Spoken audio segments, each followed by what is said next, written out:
तर मुसळधार पावसामुळे रत्नागिरी जिल्ह्यातल्या खेडमधील जनजीवन विस्कळीत झालं होतं। पावसाचा जोर रात्री कमी झाल्यामुळे जगबुडी नदीनं 10 मीटरपर्यंत गाठलेली पाण्याची पातळी आता 8 मीटरपर्यंत आली आहे। त्यामुळे जगबुडी नदीचा पूर ओसरत असून ग्रामीण भागामध्ये अद्यापही काही ठिकाणी पूरस्थिती जैसे थेच आहे। आज सकाळपासून पुन्हा पावसानं जोर धरल्यामुळे प्रशासनानं नागरिकांना सतर्कतेचा इशारा दिलाय।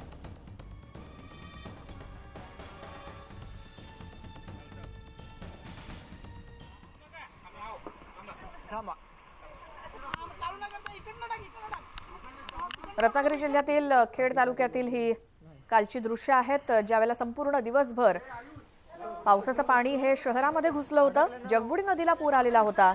धोक्याची पातळी 7 मीटरची असताना 10 ते 11 मीटरवरून जगबुडी नदी वाहत होती आणि अर्थातच याचं पाणी संपूर्ण शहरी भागामध्ये घुसलेलं होतं। काही ठिकाणी लोकांना ज्या पद्धतीने रेस्क्यू करण्यात आलं त्याची ही काही दृश्य आहेत। रत्नागिरी जिल्ह्यातल्या खेड तालुक्यात काल हाहाकार माजवला होता पुरानं आणि जगबुडी नदीचं आणि इतर काही नद्या ज्या दुथडी भरून वाहत आहेत आणि इशारा पातळीवरून वाहत होत्या, त्यामुळे शहरामधली ही परिस्थिती कालची। मात्र आता हळूहळू पूर ओसरायला सुरुवात झाली आहे।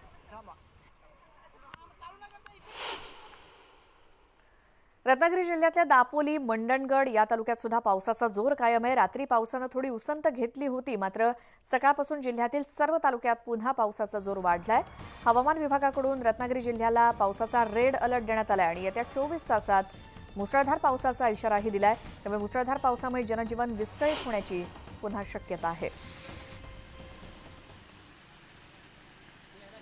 रत्नागिरी जिल्ह्यामध्ये दापोली आणि मंडणगड या तालुक्यात सुद्धा प्रचंड पाऊस झाला। तिथे देखील काही ठिकाणी रस्त्यावर नद्यांचं नाल्याचं पाणी आलेलं होतं। काही रस्ते ठप्प झाले होते, काही गावांचा संपर्क तुटला होता।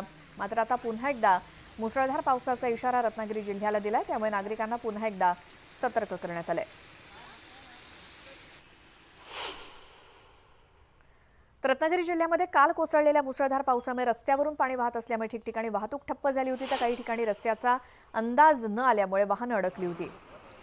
भोळवली कादवण या मार्गावरून महाडकडून दापोलीकडे येणारा डंपर पाण्याचा अंदाज न आल्यामुळे रस्त्याच्या कडेला कलंडला, मात्र सुदैवानं चालकानं यातून स्वतःची सुखरूप सुटका करून घेतली।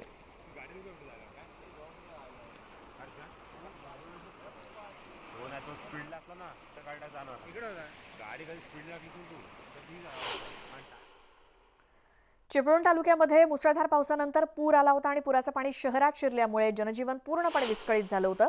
दरम्यान चिंचनाका परिसरात पावसाचा जोर रात्री सुद्धा कायम होता, त्यामुळे पाणी ओसरण्यात अडचणी येत होत्या। रात्री उशिरा देखील चिपळूणच्या चिंचनाका परिसरामध्ये पाणी साचलेलं होतं। काल रत्नागिरी जिल्ह्यातल्या बऱ्याच तालुक्यांमध्ये पावसाचा जोर प्रचंड होता आणि त्यामुळे रहिवासी भागामध्ये पाणी शिरलं होतं, त्याची ही दृश्य। आणि काल मध्यरात्रीनंतर हळूहळू हा पूर ओसरत होता किंवा ओसरायला सुरुवात झाली होती, मात्र काही ठिकाणी अजूनही ती स्थिती जैसे थेच आहे।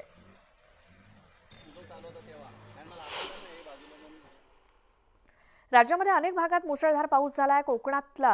कोकणाला तर पावसानं झोडपून काढलं असून रत्नागिरीमध्ये रस्ते पाण्याखाली गेले होते। खेड शहरामध्ये तर जगबुडी नदीला पूर आला। अनेकांच्या घरामध्ये बाजारपेठेत पाणी शिरलं।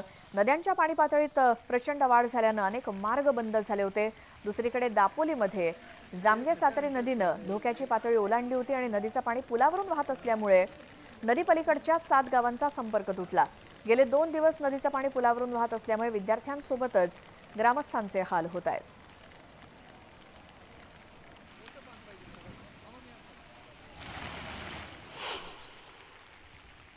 कोकणामध्ये पावसानं तर अक्षरशः कहर केलाय। गेल्या काही दिवसांपासून सुरू असलेल्या मुसळधार पावसामुळे कोकणातलं जनजीवन विस्कळीत झालंय आणि पावसाचा सर्वाधिक फटका सिंधुदुर्ग आणि रत्नागिरी या जिल्ह्यांना बसलाय। इथल्या नद्यांना पूर आलाय, त्यांनी धोक्याची पातळी ओलांडली। दापोली, मंडणगड तालुक्यातील अनेक नद्या भरून वाहत आहेत आणि मंडणगड तालुक्यातील भारजा नदीचं पाणी पुलावरून वाहत असल्यामुळे मुंबईकडे जाणारा मार्ग बंद झाला।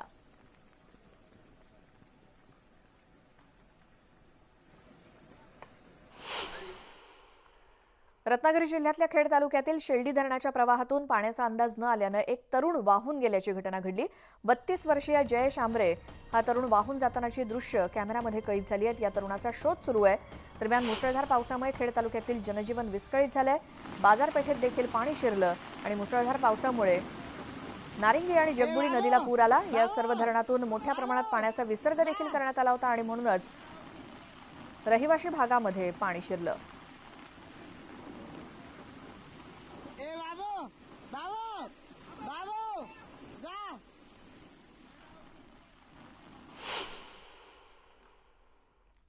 धाराशिव जिल्ह्यात सुद्धा काल दुपारपासून जोरदार पावसाच्या सरी बरसत आहेत। हवामान विभागाकडून सतत 5 दिवस धाराशिव जिल्ह्यामध्ये पावसाचा अंदाज व्यक्त करण्यात आलाय। कळंब, धाराशिव, वाशी, परांडा सोबतच इतर तालुक्यात देखील मुसळधार पावसानं हजेरी लावली आणि त्यामुळे जिल्ह्यातील पाणी पातळीत वाढ झाली आहे।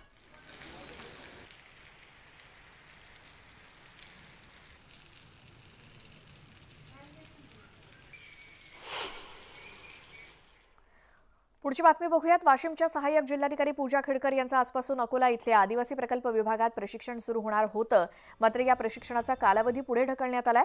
वाशिम जिल्हाधिकारी भुवनेश्वरी एस यांनी पूजा खेडकरांच्या प्रशिक्षण कालावधीत बदल केल्याचं समजतंय।